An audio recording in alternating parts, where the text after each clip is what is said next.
네, 반갑습니다. 자, 지난 시간에 이어서 그 394페이지 사회복지의 권리성 챕터 3 보겠습니다. 지금 권리성 부분은 강론에서 겹치기 때문에 지금 9회 10회 때 안 나왔는데 그렇다 하더라도 당연히 좀 알아두셔야 될 부분입니다. 자, 먼저 그 잘 틀리는 문제 보시면 사회보장 급여 중 인과적 관계와 달리 국가의 한 목적성에 의해 지급되는 급여에 대한 설명으로 옳은 것은 이렇게 되어 있습니다. 요게 오답률이 63%인데 아마 그 개념을 모르셔서 틀렸겠죠. 또 우리가 상식적으로 인과적 관계, 그럼 원인과 결과의 관계다. 그죠? 그래서 뭔가 어떤 행위를 하면 거기에 따라서 어떤 결과가 나오더라. 이게 인과적 관계 아니겠습니까? 자, 그래서 사회보장급여라고 되어 있는데, 인과적 관계와 달리 국가의 한 목적성, 즉, 인과, 원인 관계를 따지지 않고 국가가 어떤 그 목적을 설정해 놓고 그 목적을 달성하기 위해서 목적에 적합하게 지급되는 급여. 이게 두 가지가 있다 이 말이죠. 사회보장급여는 국민 개개인이 뭔가를 자기 노력을 주거나 뭔가 자기가 어떤 돈을 지불하거나 할 땐 하고 그 결과로 받는 것 이런 게 있고 국민연금 같은 게 대표적인 거죠. 한목적적이라는 것은 국가가 사회 통합을 위해서 진짜 없는 사람들은 내지도 못하잖아요. 그래서 그런 사람들을 위해서 국가가 사회 통합을 위해서 세금을 가지고 그 사람이 그걸 받기 위한 어떤 원인이 없음에도 불구하고 주겠다 이 말이죠. 그냥 주겠다 이 말, 공짜로. 우리가 그냥 원인 없이 남한테 그냥 확 받았다. 무상으로. 그러면 이제 복권에 당첨됐다. 그런 게 이제 인간관계 있겠죠. 그럼 복권은 내가 돈을 주고 샀으니까 인간관계 있네요. 그래서 그냥 세금으로 그냥 준다. 내가 가난하기 때문에 이런 게 그 인과관계가 없는 겁니다. 즉 개인의 어떤 그 책임 이런 걸 묻지 않고 그냥 지급되는 공공부조라든지 사회 서비스 이런 것을 한 목적성에 의해서 지급하는 급여라 그럽니다. 그럼 가에 보시면 국민연금법, 연금 우리가 내야 되잖아요. 그러니까 그건 인과관계가 있는 것이다. 인과적 관계고 가는 아닙니다. 그래서 국민기초생활보장법에 의해 빈곤에 처한 가구에게 지급되는 생계급여는 그 사람은 어떤 그 부담도 지지 않죠. 그러면서 받는 것만 받는 거 아닙니까? 그래서 한 목적성이다. 사회적 통합을 위한 국가의 목적에 의해서 지급되는 것이다. 그래서 나는 맞고 다 산재보험법에 의한 산업재해를 당한 개인에게 지급되는 요양급여는 산재보험에 들어야 주는 거죠. 산재보험 들려고 그러면 보험료 내야 되죠. 역시 내가 기여를 했네요. 기여를 한 원인에 의해서 결과가 지금 요양급여라는 결과가 발생하는 것이다. 그래서 인과적 관계고 라는 장애인 복지법에 의해 장애아동에게 지급되는 장애아동 수당은 이거는 장애아동이 어떤 기여가 없죠. 그럼에도 받는 거니까 국가의 한 목적성에 의해서 지급되는 것이다. 그래서 정답은 3번이 되겠습니다. 그러니까 인과적이냐 한 목적성이냐라는 그 상식적인 개념만 알고 있으면 풀 수 있는 문제인데 시험장에서 막상 못 보던 문제가 나오면 괜히 어려운 건가 싶어서 용어 장난이죠. 괜히 어려운가 싶어서 움츠들 필요는 없습니다. 자, 그 다음 잘 나오는 문제 보시면 다음 중 헌법에 규정된 생존권에 대한 규정, 즉 헌법 34조 1항 인간다운 생활할 권리에 관한 규정입니다. 근데 이 헌법에 규정된 생존권인데 정확하게는 34조 1항인 이 생존권인데요. 34조를 전체로 사회보장권 이래가지고 그 생존권으로 보죠. 그래서 헌법 34조 1항부터 6항까지의 내용을 물어보는 겁니다. 옳지 않은 것은 1. 모든 국민이 인간다운 생활할 권리가 있다. 이게 생존권이죠. 그래서 34조 1항 내용이고 국가는 청소년 복지 향상을 위한 정책 실시 의무를 진다.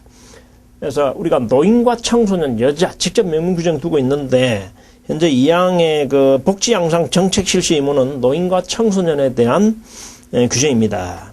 그래서 요거는 34조 4항의 규정이 되어 있어요. 그 다음에 4번 국가는 여자의 복지와 권익 향상을 위하여 노력해야 된다. 여자에 대해서 직접 복지 권익 향상 노력 의무, 이거 34조 2항의 규정, 그 3항에 규정되어 있는 내용입니다. 생존권 규정 34조에 규정이 되어 있다고요.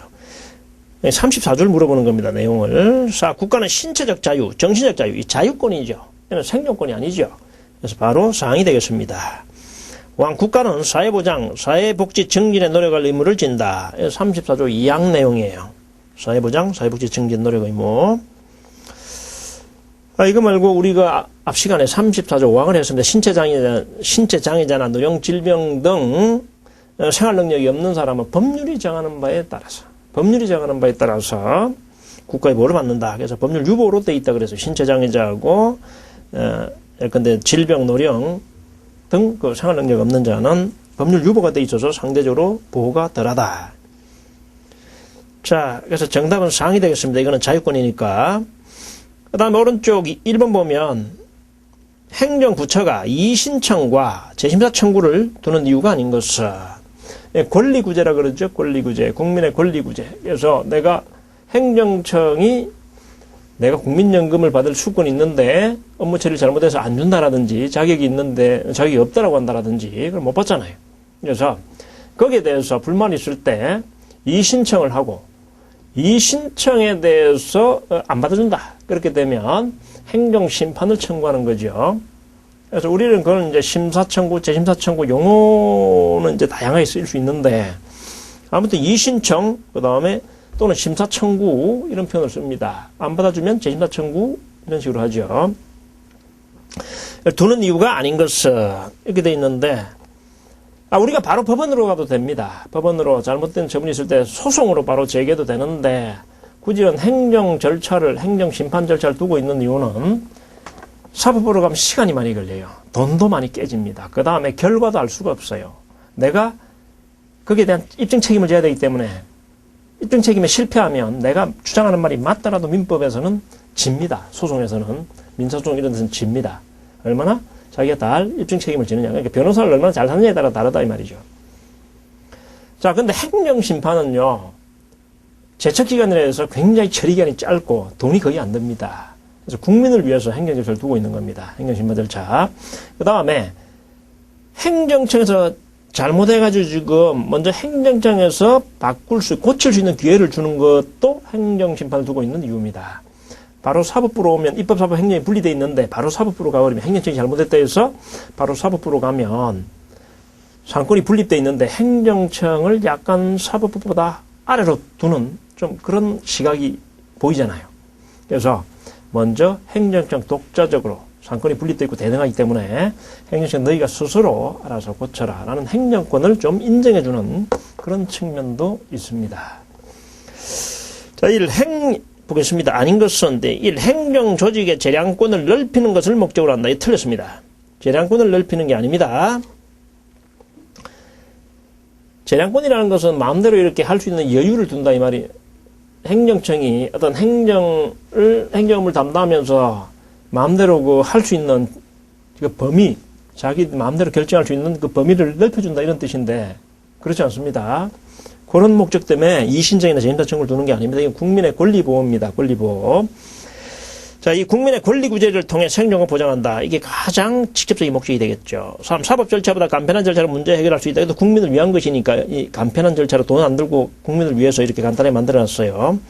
자, 행정부처가 스스로 통제할 수 있는 효과를 꾀할 수 있다. 그래서 스스로 알아서 좀 자기 반성해가지고 할 수 있는 기회를 주는 것입니다. 바로 사법부로 오면 행정부 너 잘못됐다. 바로 이렇게 사법부가 이야기를 하면 기분 나쁘잖아, 행정부는요.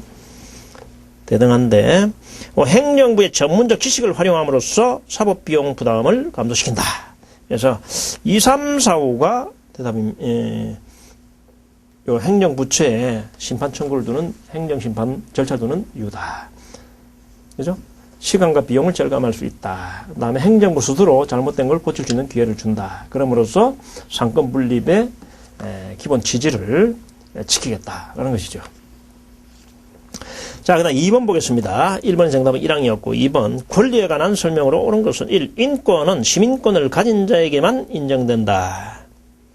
인권과 시민권, 그 다음에 기본권 약간 좀 헷갈리죠? 자, 인권이라는 것은 천부인권이라고 그러죠. 사람으로 태어난 이상 가지는 권리를 인권이라고 합니다. 그 인권이 헌법 속의 규정으로 헌법에 포섭이 돼서 규정으로 만들어지면 그걸 기본권이라 그래요. 헌법에 규정이 돼 있어야 기본권이에요. 그다음에 시민권이랑 이것도 이제 사실 조직 내부적인 문제인데요. 시민권은 그 안에 속한 구성원과 그 사회 간의 그 역사적 관계에서 만들어지는 겁니다. 그래서 보통 시민권을 가지게 되면 두 가지 의무가 기본적으로 반영이 되는데, 그 국방의 의무, 국방의 의무라는 것이 기본적으로 수반이 되고요. 그다음 국가에 대한 국가에 대해서 충성할 의무가 있게 됩니다. 미국은 시민권이라 그러죠. 시민권, 영주권. 시민권하고 영주권의 차이는, 영주권 같은 경우는, 영주권자는요, 시민권자가 아니기 때문에 투표권은 없습니다. 공무단임권이 없어요. 공무원이 될 수 없다고요. 시민권이 있어야 투표권이 정치에 참여할 수 있고 공무원이 될 수 있어요. 그 차이, 두 가지 차이가 있습니다. 그래서 시민권이라는 것은 어떤 사회와 조직 구성 간의 어떤 역사적 관계에서 인정되는 권리입니다. 그래서 굳이 꼭 법률로서만 명문화되어 있는 그런 권리관계는 아닙니다. 그 관계가. 자, 보시면 1. 인권은 시민권을 가진 자에게만 인정된다. 틀렸죠? 인권이 가장 넓은 개념이에요. 인권이 가장 넓은 개념입니다. 인간으로서의 권리.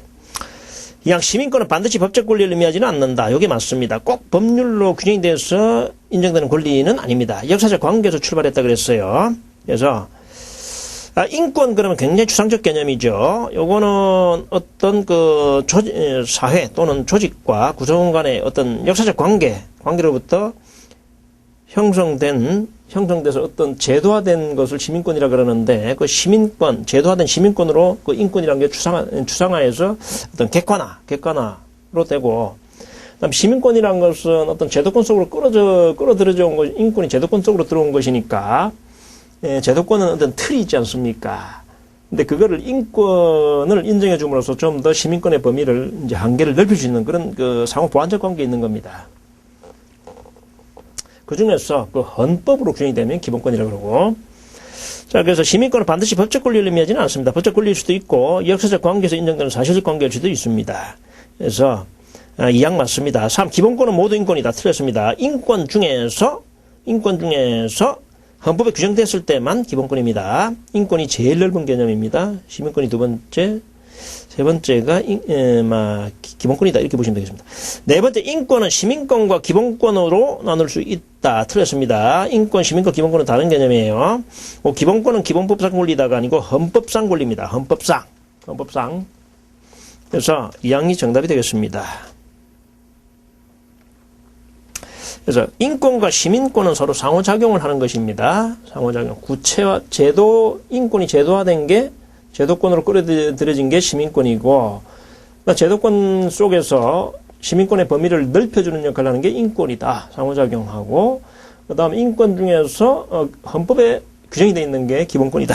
이렇게 보시면 되겠습니다. 자, 그 다음에 396페이지 국제법과 사회복지 보겠습니다. 자, 잘 틀리는 문제, 기본적으로 한 문제 나오는데, 1952년 ILO 사회보장 최저기준에 관한 조약에서 채택한 사회보장 최저기준 원칙 3개 있죠. 보편성, 적절성, 공평성입니다. 그래서 가나다가 정답이 됩니다. 이런 건 단순 암기니까 그냥 보시면 되겠습니다. 자, 가의 대상의 보편주의, 나의 급여 수준의 적절성, 다의 비용 부담의 공평성, 보편성, 적절성, 공평성. 자, 그래서 공적보편이 최저기준 원칙입니다. 3가지. 오른쪽 잘 나오는 문제 보시면, 우리나라와 외국 간에 체결한 사회보장 협정. 그래서 사회보장 협정인데, 사회보장은 이제 외국에 거주하는 자국민, 그 다음에 국내에 거주하는 외국인, 이 사람 보장하기 위한 것이죠. 그래서 아시다시피 사회보장 협정 같은 경우는, 국회 비준이 없는 경우, 또 각 외무 장관이라든지 또는 대사 이런 사람들이 빠르게 협정을 맺을 수 있죠. 자, 틀린 국회 비준이 없어야 됩니다. 자, 1항 틀린 겁니다. 국제조약으로 국내법과 동일한 효력이 있다. 사회보장 협정은 국제조약으로 국내법과 동일한 효력이 있습니다. 2항 협정을 체결한 국가 중에는 연금 가입 기간을 합산할 수 있다. 이거는 상호주의